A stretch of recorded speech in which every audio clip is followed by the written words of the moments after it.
तर मंडळी, केव्हा तरी काही कामानिमित्त आपलं बाहेर जाणं होतं आणि उशीर झाल्यामुळे जेवण बनवण्याचा कंटाळासुद्धा येतो। तर झटपट काहीतरी बनवायचं आहे आणि पटकन कुकरमध्ये होणारा मस्त असा पनीर पुलाव आज आपण बनवतोय।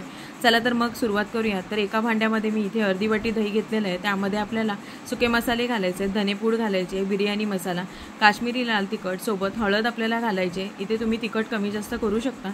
आता हे सर्व आपल्याला व्यवस्थित मिक्स करून घ्यायचं आहे आणि यामध्ये आपल्याला पनीरचे चौकोन आकारातले तुकडे यामध्ये मॅरिनेट करायचे। तर हे सर्व आपल्याला बाजूला ठेवून द्यायचं आहे छान असं 10 ते 15 मिनिटं।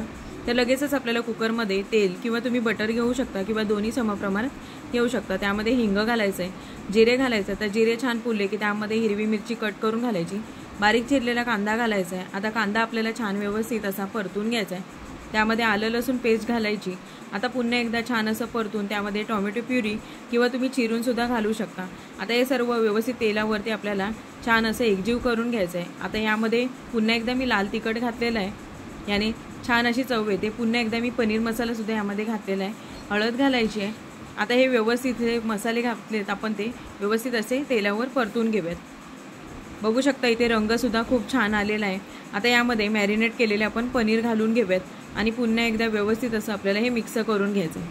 आता यामध्ये लगेचच आपल्याला 1 वाटी बासमती किंवा तुम्ही रोजचा तांदूळ इथे घेऊ शकता, तोही सुद्धा इथे घालायचा आहे। त्यामध्ये आपल्याला 2 वाट्या पाणी घालायचं आहे।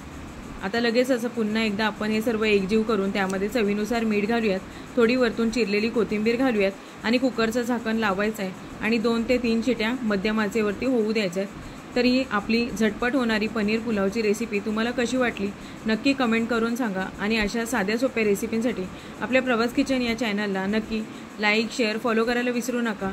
पुन्हा एकदा अशाच रेसिपीसोबत भेटूयात। धन्यवाद।